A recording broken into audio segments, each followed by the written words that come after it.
take us through this final mock draft that you put together. Who do you have the Browns getting at 26, and how'd you arrive there?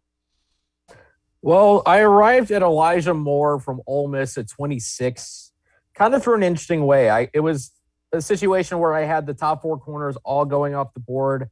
I had Greg Newsome from Northwestern being the last of the four to go off at number 23. You had Rashad Bateman going off the board at 22. I know Zaven Collins was still there. Jeremiah Owusu-Koramoah was still there. But I was thinking, if the corners are gone, I was turning my attention to who's going to be the most impactful player, maybe from day one and more importantly down the road. And I just landed on Elijah Moore. I think he may be with the second best home run threat in this draft behind Jalen Waddle of Alabama. He's another guy I know he's short at 5'9", but he is not a small guy. He's 185 pounds. He absolutely flies.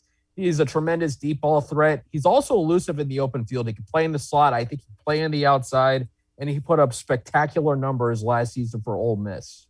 Yeah, you were not on the show or in the queue when you heard that was who I think they're going to end up with. And much like you, I think those cornerbacks are going to be off the board.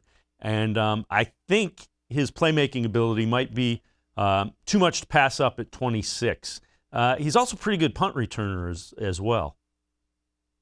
Oh, yeah, definitely. I mean, if you get guys that do multiple things, have multiple different roles, I think that's always a good thing to have. We know Andrew Berry likes versatility. Having a guy who can do multiple things is going to always be helpful and, probably improve a player's case, at least what seems like in this front office, what they've been trying to value this offseason. I don't know how long you want him returning punts, especially if he becomes your number one receiver in 2 years. But, if you're looking for a guy who can make explosive plays in the punt return game, as well as a guy that in an offense run by Kevin Stefanski, we saw how creative he can be.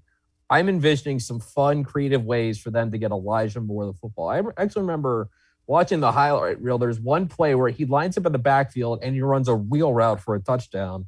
Not something you always see, but it's kind of fun that if the Browns get him, I'd be fascinated all the different ways Kevin Stefanski is going to line him up. Yeah, you can be sure he'd be sitting up late at night trying to figure out how to get him in some isolation instances. All right, second round. What do you have the Browns doing in the second round?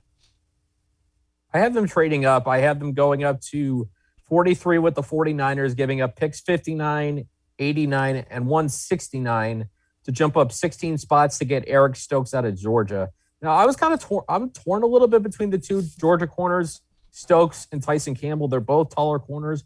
But I think for me, what separates Stokes from Campbell is I think Stokes plays the football much better. And that's something I've been looking at with these corners is, you can have speed, you can have size, you can have all these different things. But at the end of the day, you need your corners to be able to break up passes. You need to be able to have them intercept passes to know where the ball is going. You need guys that can track the flight of the football.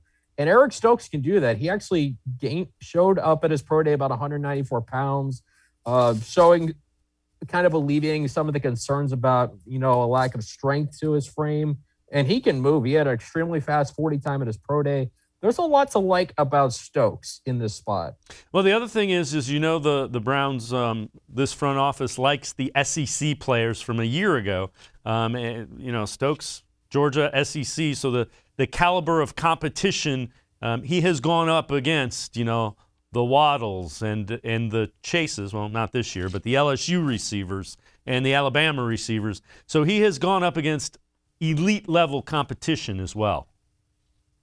Yeah, I mean, it's the old saying, iron sharpens iron. And I think there is a little bit of coincidence to the fact that last year Andrew Berry went exclusively SEC days 1 and 2. There's certainly a chance he could do that again. Plenty of SEC options. I mentioned Elijah Moore in the first round. Terrace Marshall from LSU, another SEC receiver.